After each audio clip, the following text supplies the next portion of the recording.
আমার ভাবতে অবাক লাগতেছে, আজকে জাহিদ আমাদের বিল দিবে। ঠিক আছে বন্ধু, সত্যিই তুই আজকে বিল দিবি? কেন? আমি কি বিল দিতে পারি না?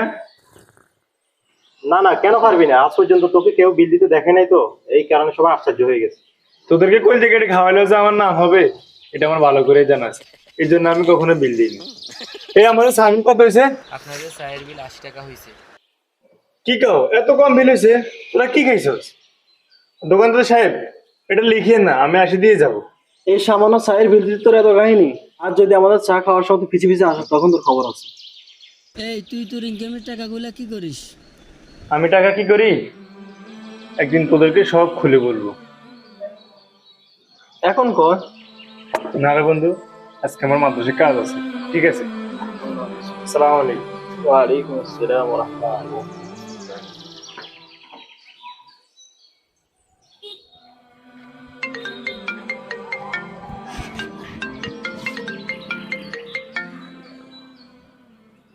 আসসালামু আলাইকুম।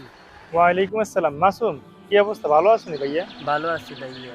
ভাইয়া, আমার বেতন পরীক্ষার ফি তো এখনো ১ টাকাও জমা দেওয়া হয় নাই। আপনি টাকা পাঠাবেন বলেছেন, কিন্তু এখনো তো টাকা পাঠান নাই। আগামীকালকের মধ্যে টাকা জমা না দিলে তো আমার পরীক্ষা নেবে না ভাইয়া। তাই তো, আমি তো একবারই ভুলেই গেছি। তুই চিন্তা করিস না ভাই, টাকার জন্য তোর পরীক্ষা থেমে থাকবে না। আমি যেভাবে হোক তোর টাকা পাঠিয়ে দিবি। আর শোন, পরীক্ষার রেজাল্ট যেন ভালো হয়, ফেল করিস না কিন্তু। ফেল করলে কিন্তু আমার হাতে মাইর খাবি। ঠিক আছে ভাইয়া।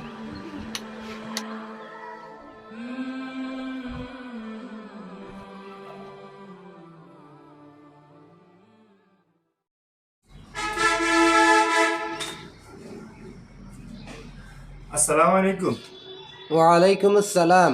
জাহিদ সাহেব, বসুন বসুন। করিম সাহেব, কিছুদিন যাবৎ আপনাকে একটা কথা বলবো বলবো ভাবছিলাম। আপনি তো আমার ফ্যামিলি সম্পর্কে সব কিছুই জানেন। আজ কিছুদিন যাবৎ আমার বাবাজান খুবই অসুস্থ। ডাক্তার বলছে ছোট্ট একটা অপারেশন করালে সেরে উঠবে।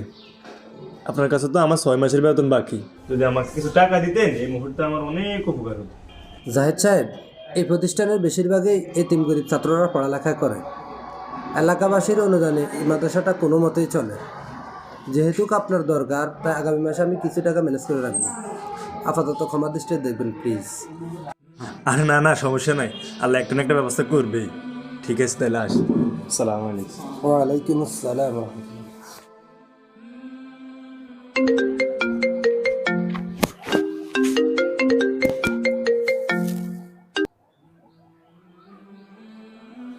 আসসালামু আলাইকুম। বাবা, তোমার কি অবস্থা এখন?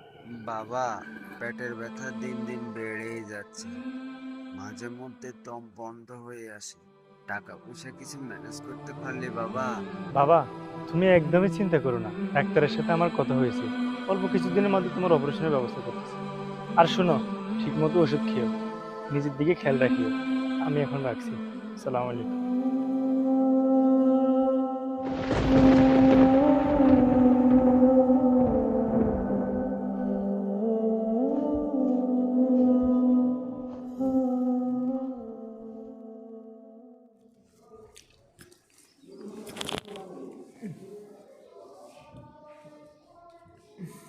কে বন্ধু, শুই পড়লি যে?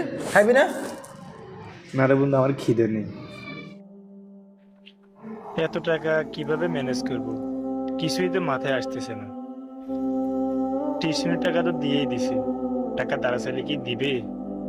না, গিয়ে দেখি দিতেও পারে।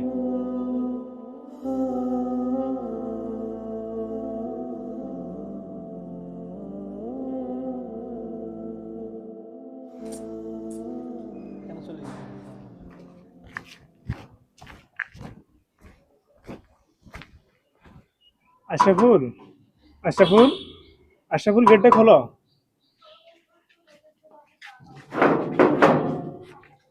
আসসালামু আলাইকুম হুজুর। আপনার বিকেল আসার কথা, এখন আসলেন যে? আশরাফুল, তোমরা মুখে গিয়ে বলো তো আগামী মাসের টিউশনের টাকাটা অগ্রিম দিতে পারবে কিনা? হুজুর, আমি তো বাসায় নেই। আমার বাসায় নেই? কোথায় গেছে? আমার নানুর বাসায় গেছে, কখন আসবে আমাকে কিছু বলে যায়নি। আচ্ছা ঠিক আছে, তুমি দরজাটা লাগিয়ে দাও, ভালো করে পড়ালেখা করিও। টাকা তো ম্যানেজ করতে পারলাম না। দেখি বাবার একটা কল দিয়ে দেখি বাবার কি অবস্থা। মোবাইল মোবাইল মনে হয় বাসায় ফেলে আসছি।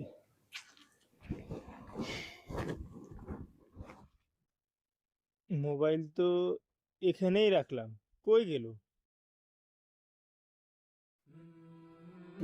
আশা করি এই টাকাটা জাহিদের বাবার অপারেশনের জন্য হয়ে যাবে। ইনশাআল্লাহ। জাহিদ আসছে।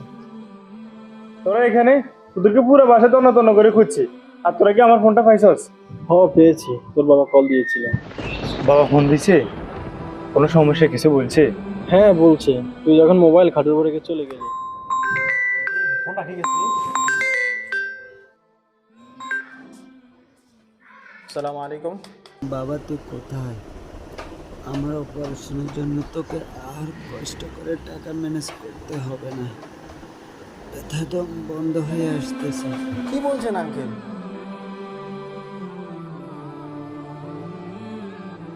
তখন আমরা সব বন্ধুরা মিলে আমাদের সকল জমানো টাকাগুলো গুছিয়ে নিলাম তোর পর অপারেশনের জন্য। আচ্ছা, তোর কাছে কি এখন কোনো টাকা পয়সা আছে? না রে বন্ধু, এখন পর্যন্ত কোনো টাকা পয়সা ম্যানেজ করতে পারিনি। কি করবো কিছুই বুঝতে পারতেছি না। তুই টেনশন করিস না, তোর বাবা অসুস্থ মানে আমাদের বাবা অসুস্থ। এই নে টাকাটা রাখ, আশা করি এই টাকাটা দিয়ে আঙ্কেলের অপারেশন হয়ে যাবে। আজ পর্যন্ত তোদের এক কাপ ছায়ের বিল দিতে পারি নাই। হয়তো সেদিন আমরা কেউ তোকে বুঝতে পারি নাই। তুই আমাদেরকে ক্ষমা করে দিস বন্ধু, আর তোকে কখনো আমাদের বিল দিতে হবে না। যা যা, দেরি করিস না, আঙ্কেলকে নিয়ে জলদি হসপিটালে যা। তোদের এই ভালোবাসার ঋণ আমি কখনোই শোধ করতে পারবো না।